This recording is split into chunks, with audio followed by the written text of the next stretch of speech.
चलिए, हमारे साथ बातचीत के लिए retired lieutenant colonel JS Sodhi जुड़ गए हैं। रक्षा विशेषज्ञ हैं आप सर, बहुत स्वागत है आपका। सर, स्वागत के साथ सवाल और शुभकामनाएं भी कि हमने 22 तारीख को जो आतंकी घटना हुई थी, आतंक के गढ़ को तबाह करके उसका बदला लिया है।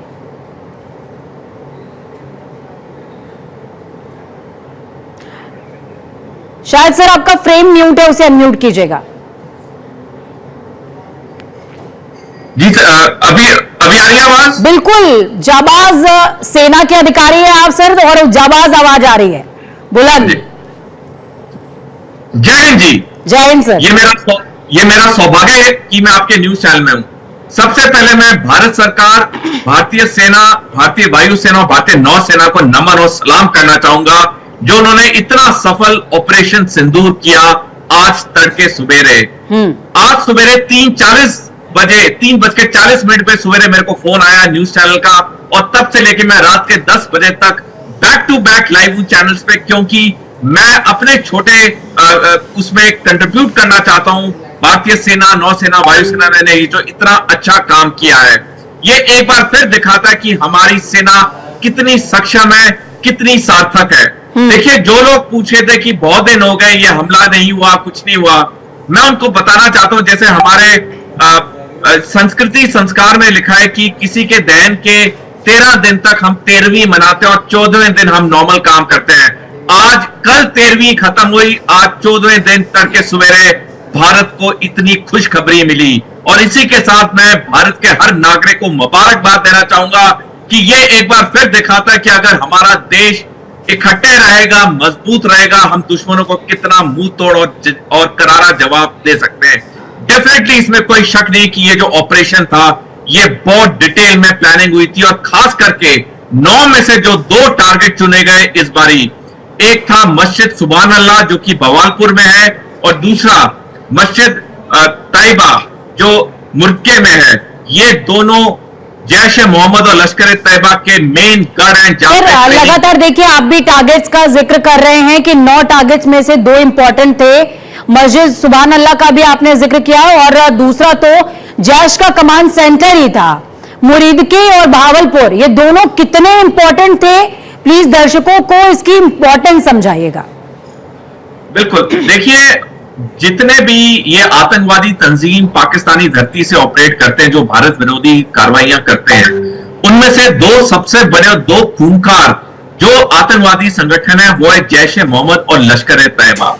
और जैश ए मोहम्मद का जो मेन हेडक्वार्टर है ट्रेनिंग का, वो 200 एकड़ पे फैला हुआ है, 200 एकड़ पे, और ये है भवालपुर में, जहां पे ये मस्जिद सुभान अल्लाह के नाम से ये चलता है। और लश्कर तैयबा का जो मेन ट्रेनिंग सेंटर है, वो है मुर्गे में, जो ये मस्जिद तैयबा के नाम से चलता है। तो इस बार जो हमने टारगेट किया, हमने आतंकवादी संगठन जो 2 सबसे बड़े हैं वहां पे, उनके दिल पे हमने वार की, उनके ट्रेनिंग पे सेंटर पे हमने वार किया। देखिए, जैसे इंसान को मारने के लिए अगर आप उसके दिल पे वार करते हैं तो वार बहुत गहरा होता है, और यही चीज हमने इस बारी की। हमने 9 में से 2 ऐसे टारगेट चुने जो जैश ए मोहम्मद और लश्कर तैयबा के मेन ट्रेनिंग सेंटर थे। तो ये वाकई में दिखाता है कि इतनी डिटेल प्लानिंग हुई, इतना कोऑर्डिनेशन हुआ, और जिस तरह से हमने आधुनिक राफेल लड़ाकू विमान इस्तेमाल किए, हमने बॉर्डर को 1 इंच नहीं पार किया। हमने भारत की धरती पे रहते हुए, भारत के एयर स्पेस पे ऑपरेट करते हुए, हमने बियॉन्ड विजुअल रेंज की मदद से स्कैल्प और हैमर जैसी आधुनिक मिसाइलों का इस्तेमाल किया। 24 मिसाइलें हमने दागी 9 टारगेट पे, और अब तक जो आंकड़े आ रहे हैं 100 से ज्यादा मरे आतंकवादी, लेकिन मेरे को लगता है जैसे जैसे और खुलासा होगा ये आंकड़ा बहुत ऊपर जाएगा। और जिस तरह से मदद अजहर महमूद जो रो रहा है वहां पे आतंकवादी कि मेरे खानदान के 10 लोग मर गए, मैं उसको बताना चाहता हूँ, ये आंकड़ा 14 है सर, ये आंकड़ा 14 है। असद मसूद कह रहा है सीधे तौर पर कि मैं भी मर जाता तो अच्छा होता। सर, मैं एक विषय और आपसे समझना चाहूंगी। देखिए, पाकिस्तान के जितने मंत्री हैं, मंत्रियों की पूरी जमात है, वो एक लय में बार बार ये कहती है कि भाई आतंकवाद से हम खुद परेशान हैं और आतंकवाद को लेकर के हम भी कार्रवाई करना चाहते हैं। लेकिन ये कैसे हो सकता है कि किसी देश के अंदर 82 किलोमीटर में कोई कमांड सेंटर फैला हुआ हो, 82 एकड़ माफ कीजिएगा, और पाकिस्तान कह रहा है कि हम खुद परेशान हैं। उनके पुलिस ऑफिसर्स आज जनाजे की नमाज में शामिल होते हैं, मिट्टी में शामिल हो रहे हैं और कह रहे हैं कि हम खुद परेशान हैं। ये कैसी परेशानी है? देखिए, पाकिस्तान एक झूठा और मक्कार देश है। उसकी हमें छोटी से छोटी बात में भी भरोसा नहीं करना चाहिए, क्योंकि उसकी जो बुनियाद है वो दो चीजों पे है, भारत विरोधी और हिंदू धर्म विरोधी। और पाकिस्तान के अंदर हर नागरिक में इतना भारत विरोधी और इतना हिंदू धर्म विरोधी चीजें घुसाई गई हैं कि पाकिस्तान की आप कोई भी बात पे भरोसा कर ही नहीं सकते हैं। देखिए, एक छोटे से इलाके में अगर कुछ होता है तो वहां के दरोगा को सब पता होता है, और पाकिस्तान क्या दुनिया का बेवकूफ खींच रहा है कह के कि उसे पता ही नहीं कि इतने बड़े बड़े आतंकवादी संगठन है। ये वही पाकिस्तान है जो जब अमेरिका ने ओसामा बिन लादेन को एबटाबाद में मारा, पाकिस्तान ने कहा हमें तो पता ही नहीं था। अरे भाई, इतना खूंखार आतंकवादी तुम्हारे देश में रहे, तुम्हें पता ही नहीं था। खैर, पाकिस्तान तो झूठा देश है, उसकी तो बात पे हमें कतई कोई भरोसा करना ही नहीं चाहिए। मैं एक और बात कहना चाहूंगा, ये जो जल असीम मुनीर ने 16 अप्रैल को टू नेशन थ्योरी, हिंदू धर्म कहा था, अब मैं असीम मुनीर को आपके चैनल के थ्रू बताना चाहूंगा, असीम मुनीर तुम्हें ईद मुबारक। ये तो हमने तुम्हें अभी कबाब खिलाया है, अभी तो मटन बिरयानी तेरे को खिलानी है। तू देख तो सही, तो थोड़ा इंतजार कर, तेरे को अब हम मटन बिरयानी खिलाएंगे। सर, मैं एक विषय और आपसे समझना चाहूंगी। देखिए, जोश आपका पूरी तरीके से हाई है और इस समय पूरे देश का जोश हाई है, वो होना भी चाहिए, क्योंकि भारतीय सेना ने जो कमाल करके दिखाया है वो कमाल काबिले तारीफ है और सराखों पे रखने वाला है, ये भूला नहीं जा सकता है। सर, मैं ये समझना चाहूंगी, इस ऑपरेशन को कह रहे हैं कि लेफ्टिनेंट व्योमिका लीड कर रही थी, वो कितनी कैपेबल है? एक फीमेल का ऑपरेशन सिंदूर को लीड करना, ये क्या मैसेज हो सकता है?